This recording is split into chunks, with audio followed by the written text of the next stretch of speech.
Sou uma funcionária de escritório de 35 anos. Meu marido Léo é 6 anos mais velho do que eu e estamos casados há 9 anos.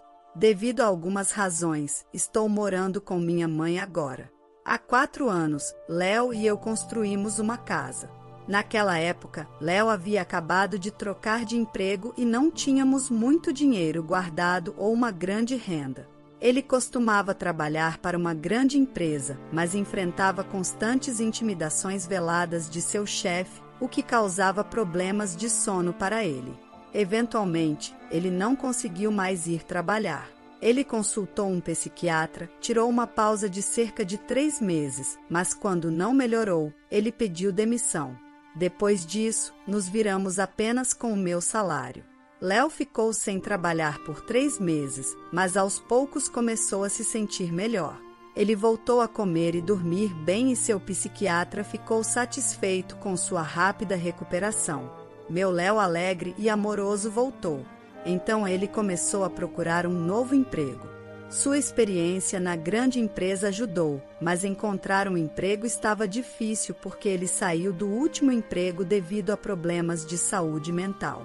Durante esse tempo, encontramos uma pequena empresa que precisava dele. O salário era cerca de 1/3 do que ele costumava ganhar, mas ele ficou feliz em estar trabalhando novamente. Ele disse que era muito melhor do que ficar sem trabalho, o que me deixou feliz. Esse trabalho também era na área em que ele queria trabalhar. Queríamos ter filhos, mas ficou claro que a vida seria difícil se eu parasse de trabalhar, então continuei trabalhando. Eu também amava meu trabalho e decidimos não ter filhos naquele momento. Como éramos apenas nós 3, nossa vida era tranquila até que minha mãe Nancy ficou paralisada em um acidente de carro e precisou de uma cadeira de rodas para se locomover. Meu pai faleceu quando eu estava no ensino médio e Nancy morava sozinha desde então. Nossa casa da família era antiga e não adequada para uma cadeira de rodas, com muitos degraus. Foi então que Léo disse: "Estou preocupado com sua mãe, já que vamos morar juntos." Nancy e eu ficamos surpresas, mas eu apreciei a gentileza inesperada de Léo. Como ele havia acabado de mudar de emprego, estávamos incertos sobre o futuro, mas decidimos solicitar um empréstimo hipotecário. Como esperávamos, foi difícil conseguir um empréstimo porque Léo não estava no emprego há muito tempo. No entanto, estávamos determinados e não desistimos. Depois de tentar com várias empresas hipotecárias, finalmente encontramos uma que trabalhou conosco e aprovou nosso empréstimo.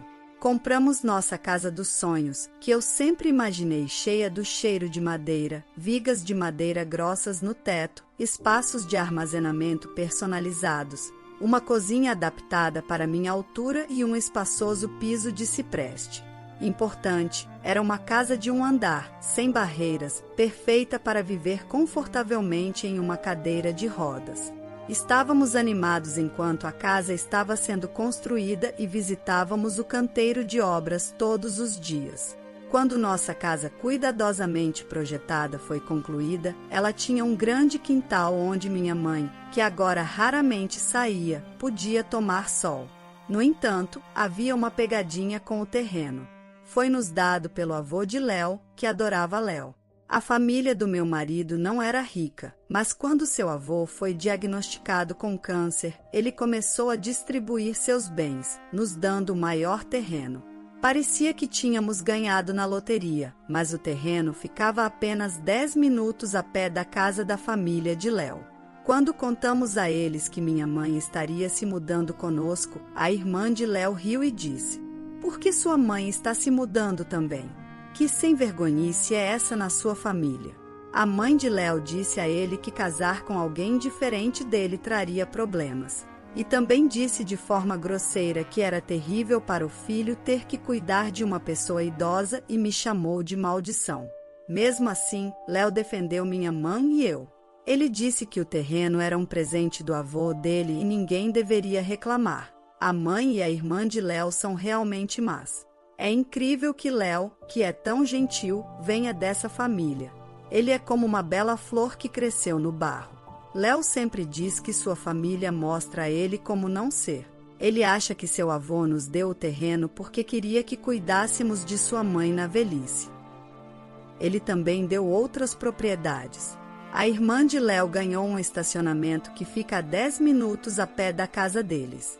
É menor do que o nosso terreno, mas gera uma boa renda com taxas de estacionamento. Honestamente, eu teria preferido isso, mas um presente ainda é um presente, e somos gratos. Graças ao meu sogro, pudemos construir nossa casa sem pagar pelo terreno e usá-lo para ajudar a conseguir um empréstimo. Quando a casa ficou pronta, convidamos a mãe de Léo e a família de sua irmã para visitar. Os construtores nos disseram que eles haviam visitado a casa várias vezes sem nos perguntar. Eles chegaram tarde, sem pedir desculpas, e disseram que era meio que a casa do vovô, então é como se a casa fosse deles também. A irmã de Léo entrou com sapatos sujos de lama e disse que a casa cheirava bem e que não precisava de purificadores de ar. Ela e o marido dela andaram pela casa com sapatos sujos de lama, ignorando os chinelos que oferecemos. Quando sugeri que usassem os chinelos, ela riu e disse que dava muito trabalho e que poderíamos limpar o chão. A visita foi desconfortável desde o início e eles não trouxeram nada consigo. Quando viram o quarto da minha mãe, que é espaçoso e ensolarado, a mãe de Léo disse que gostaria daquele quarto. O quarto da minha mãe é como um duplex, com sua própria cozinha, quase um segundo espaço de convivência. Eu quero morar aqui, disse a minha sogra durante o terceiro ponto de sua conversa. Então ela disse para minha mãe: você teve sorte com esse acidente, não foi? Graças à paralisia, você saiu daquela casinha para essa casa bonita. Não é uma virada de sorte? Minha mãe não disse nada, mas parecia muito triste. Eu estava realmente furiosa por dentro, mas antes que eu pudesse dizer qualquer coisa, Léo falou: o que você acabou de dizer? Há coisas que você deve e não deve dizer. Isso me faz questionar sua humanidade. Nem posso acreditar que vocês fazem parte da minha família. Vocês são os piores. Peçam desculpas agora. Léo exigiu firmemente, independente de estarem ou não divertidos. Minha mãe e minha cunhada me olharam com raiva. Então minha cunhada perguntou zangada para Léo: o que é isso? É uma total decepção. Não é legal convidar pessoas e depois ser rude com elas só porque você construiu uma casa. Você acha que pode agir como superior. A mãe de Léo entrou. Meu filho errou ao se casar com você. Você é um azar. Léo não ficou calado. Chega. Esse problema começou por causa dos seus comentários rudes. Você disse que o acidente foi uma coisa boa e chamou minha esposa de azar. Eu não vou perdoar isso. A mãe e a cunhada pareciam frustradas com a forte resposta de Léo. Então minha mãe, que estava observando tudo, disse com pesar: está tudo bem. Estou aqui por causa do acidente, e é verdade que me mudei de uma casa caindo aos pedaços para esta bonita. Seu filho sempre foi gentil comigo. Obrigada. Talvez se sentindo culpadas, a mãe e a cunhada foram embora, me olhando de forma desagradável. Então minha mãe se desculpou com Léo. Desculpe se eu incomodei sua mãe e sua irmã. Desculpe por estragar o clima da nossa festa de inauguração. Léo respondeu: não, eu deveria ser o único a pedir desculpas. É constrangedor como eles não têm decência. Sinto muito mesmo. Mas estou feliz em viver com você. Por favor, entenda. Com isso, minha mãe começou a chorar. Como moramos perto da casa dos pais de Léo, os vizinhos nos conhecem bem. Eles conhecem Léo desde criança e são muito gentis conosco. 4 meses se passaram desde aquele dia. Finalmente estávamos nos instalando em nossa nova casa e minha mãe começou a sorrir mais. Quando recebi uma ligação inesperada de casa enquanto estava no trabalho, isso me surpreendeu. Raramente recebemos ligações de casa, então me surpreendeu. Minha sensação ruim estava certa. Minha mãe, parecendo muito chateada, ligou para me contar algo terrível. Léo tinha desmaiado no trabalho. Fiquei chocada e falei com ela imediatamente. Depois corri para o hospital. No caminho, tentei ficar calma imaginando que Léo ficaria bem. Quando cheguei lá, brinquei como sempre, mas ao vê-lo com tantos tubos ligados, foi um choque. Tínhamos planos de ir ao cinema naquele fim de semana. O médico me disse que Léo estava em condição crítica e talvez não acordasse. Parecia que estava em um filme. Nem mesmo consegui chorar, apesar das minhas preces. Léo faleceu no hospital. Meu choque continuou quando minha mãe e cunhada chegaram. Quando souberam que Léo havia morrido, minha cunhada me acusou duramente, perguntando se eu o tinha envenenado ou se estava atrás do seguro de vida dele. Minha sogra também me culpou, dizendo que coisas ruins sempre aconteciam ao meu redor, me chamando de azar. Eu estava muito triste para responder. Então minha mãe chegou em um táxi chorando pela morte de Léo, o que finalmente me fez chorar também. Ambas soluçamos alto. Minha sogra Rude nos mandou parar de fingir chorar, disse que Léo mudou por minha causa e que nunca mais queria nos ver. Depois, saiu do hospital. Um diretor de funerária veio organizar o funeral de Léo e fomos para a funerária. Léo faleceu de hemorragia cerebral, o que era difícil de acreditar, já que estava bem naquela manhã. Quando contei os planos do funeral para minha sogra, ela disse que não viria, porque Léo sempre estava do lado da minha mãe e meu. Ela disse que a filha dela também não viria. Muitos colegas de trabalho e amigos de Léo vieram ao velório, mas nem minha sogra, nem minha cunhada e seu marido estavam lá. Muitos compareceram ao funeral e ficou claro que Léo era profundamente amado. Muitas pessoas choraram por ele. Foi difícil, mas talvez seja o tipo de pessoas que eram sua família. Fiquei feliz por passar o dia todo com aqueles que realmente sentiam falta do meu marido. Depois da morte de Léo, recebi um e-mail de minha sogra, mas era inadequado, então não respondi. Ela estava perguntando sobre o dinheiro do seguro de vida e continuava enviando e-mails porque eu não respondia. Eventualmente, ela afirmou que tinha direito a ele. Escolhi ignorar, pois não estava pronta para lidar com isso. Quando chegamos em casa, notei uma luz acesa dentro, o que era estranho. Minha mãe, Nancy, estava confusa e pensou que tínhamos apagado todas as luzes. Imaginei que talvez tivesse esquecido, porque estava tão abalada. Disse a ela que era compreensível dadas as circunstâncias e destranquei a porta. Quando entramos, podíamos ouvir a TV, o que era muito estranho. Encontramos minha cunhada e seu marido sentados lá. Fiquei tão chocada que nem consegui falar. A sala estava cheia de móveis desconhecidos e caixas. Não tínhamos ideia do que estava acontecendo. Minha cunhada disse: "Por que vocês entraram aqui desse jeito?" "Bem, é a primeira vez, então vou deixar passar. Estamos tomando essa casa. Vendemos suas coisas, então saiam." Minha mãe e eu estávamos completamente chocadas. Pedi nossos móveis e pertences e ela casualmente disse que uma empresa de revenda veio e levou tudo, alegando que tínhamos móveis bons e conseguiram um bom preço por eles. Com o dinheiro, compraram novos móveis, dizendo: "Quem quer móveis usados de um defunto? Dá azar." Ela acrescentou que se importava com essas coisas e nossas coisas estavam empacotadas em caixas. Ela até comentou que devíamos ser minimalistas ou apenas pobres porque tínhamos tão poucas coisas. Os móveis foram cuidadosamente escolhidos por mim e meu marido, e não consegui perdoá-las por isso.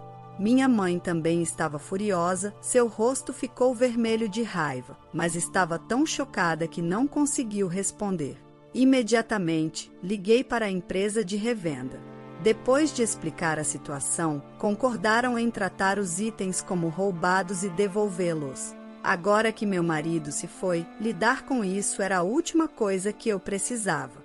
Não quero mais nada com a família dele, mas quero ficar na casa cheia de lembranças dele. Enquanto eu estava lidando com esses sentimentos, minha mãe disse baixinho para mim: "O que você acha que Léo diria se estivesse aqui agora?" Ele poderia dizer que devíamos sair, tenho certeza. Léo frequentemente mencionava que é bom passar tempo com pessoas que nos entendem, mas há algumas pessoas que nunca entenderão, não importa o quanto você tente. É uma perda de tempo lidar com essas pessoas. ele estava realmente falando de sua própria mãe e irmã. Percebi que, se ficássemos, a família dele continuaria interferindo, agindo por impulso. Assinei um contrato de locação para um apartamento acessível. Minha mãe ficou surpresa com a rapidez com que tomei essa decisão. Pedi à empresa de revenda para segurar os móveis por alguns dias e eles foram transferidos para o nosso novo apartamento. 3 dias depois, em troca de sair, fiz minha sogra e cunhada prometerem cortar os laços conosco. Então, uma nova vida começou apenas para minha mãe e para mim no apartamento. Acontece que Léo tinha muitos seguros de vida, quase obsessivamente, então costumava brincar, sempre com um sorriso: quando eu morrer, vocês ficarão ricas. Fiel à sua palavra, ele deixou dinheiro suficiente para minha mãe e eu vivermos confortavelmente pelo resto de nossas vidas. Como ele não podia garantir um empréstimo quando compramos a casa estava em meu nome. Garanti que, mesmo que algo acontecesse com Léo primeiro, não iria continuar pagando um empréstimo para uma casa onde eu não moraria. De acordo com o nosso acordo, a casa seria leiloada se a hipoteca não fosse paga em 4 meses. O tempo voou e 4 meses passaram rapidamente. Então, comecei a receber muitas ligações de minha cunhada Ana e minha sogra Georgina. Meu histórico de chamadas estava cheio com seus nomes e estava ficando assustador, como algo saído de um filme de terror. Elas eram incrivelmente persistentes, então finalmente atendi o telefone. Estavam furiosas porque a casa estava sendo vendida. Aparentemente, quando tentaram voltar para casa, descobriram que não conseguiam entrar por causa de um aviso de apreensão. Ana e seu marido tinham saído do apartamento desde que Léo faleceu, e Ana também tinha largado o emprego. Sugeri que voltassem para a casa dos pais, já que estavam em pânico por ficarem de repente sem teto. Surpreendentemente, Georgina estava tão envolvida em jogos de azar que não conseguia acompanhar e vendeu sua própria casa. Acontece que elas estavam morando juntas nos últimos 5 meses. Também ouvi dizer que venderam sua principal fonte de renda, um estacionamento em frente à estação de trem, há muito tempo. Agora, a família de Georgina e Ana está completamente sem teto. Quando Georgina me pediu dinheiro emprestado forçando uma simpatia, respondi: acho melhor vocês se afastarem, já que sou um azar. Somos estranhos agora que cortamos os laços. Georgina ficou quieta depois de resmungar semanalmente. Em minha mente, eu pensava: quem é o verdadeiro azarado aqui? Quando disse que não emprestaria nenhum centavo a elas, Ana, que estava ouvindo ao lado de Georgina, gritou: você é um demônio. Traga o dinheiro agora. Sou um demônio e azarado, então vou desligar agora, respondi e encerrei a ligação. Na realidade, envolvi um advogado. Nos últimos 5 meses, houve um esforço para levar adiante o leilão da casa. Pensei que fosse um caso incomum, mas aparentemente não é tão raro assim. A casa foi vendida sem grandes problemas, dando à nossa família um momento de paz. Planejamos encontrar um novo lar com o dinheiro que Léo nos deixou. Como somos apenas minha mãe e eu, não precisamos de uma casa grande. Preferimos priorizar a segurança, já que somos 2 mulheres vivendo juntas, então escolhi um condomínio com mínima perturbação sonora. Lembro-me de algo que meu marido sempre dizia quando construímos nossa casa: as pessoas podem obter energia do sol, então vamos criar um lugar onde minha sogra possa desfrutar de seu hobby de leitura no jardim sem se sentir constrangida. Com essas palavras, ele fez um pátio espaçoso para ela.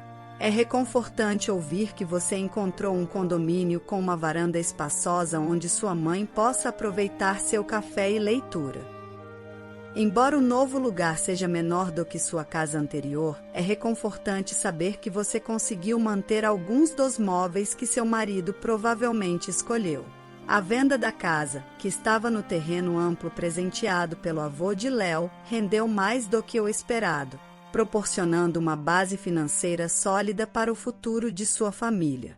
A decisão de investir em um condomínio luxuoso com recursos de segurança de ponta é um testemunho da natureza cautelosa de seu falecido marido, e sem dúvida lhe traz um senso de paz no rastro do evento tumultuado envolvendo seus cunhados.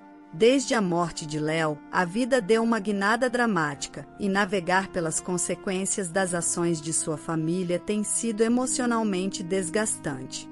Após o leilão da casa, Georgina e Ana se viram sem um lugar para morar e acabaram em habitações públicas.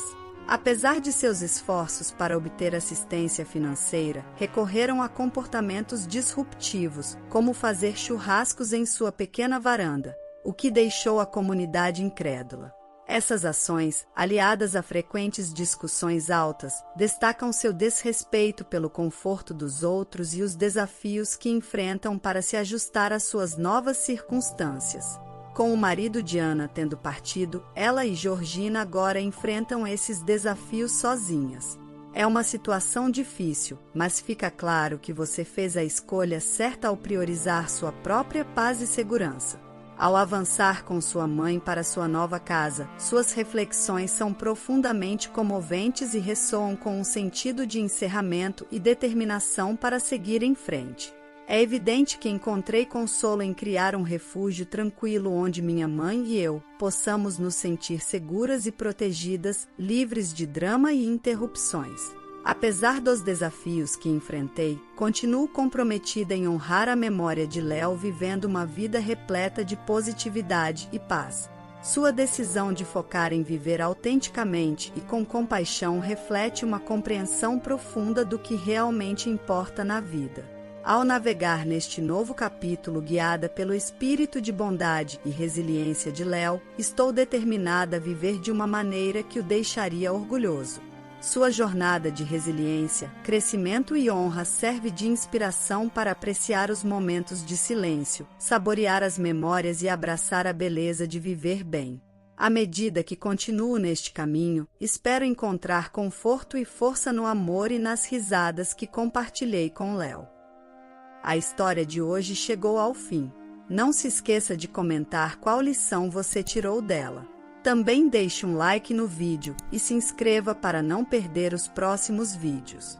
E se você quer conhecer o final da história do homem que estava sendo traído e descobriu através do policial que lhe disse que o amante de sua esposa estava internado no hospital, clica no vídeo que está aparecendo aí na tela. Te vejo nessa história. Grande abraço!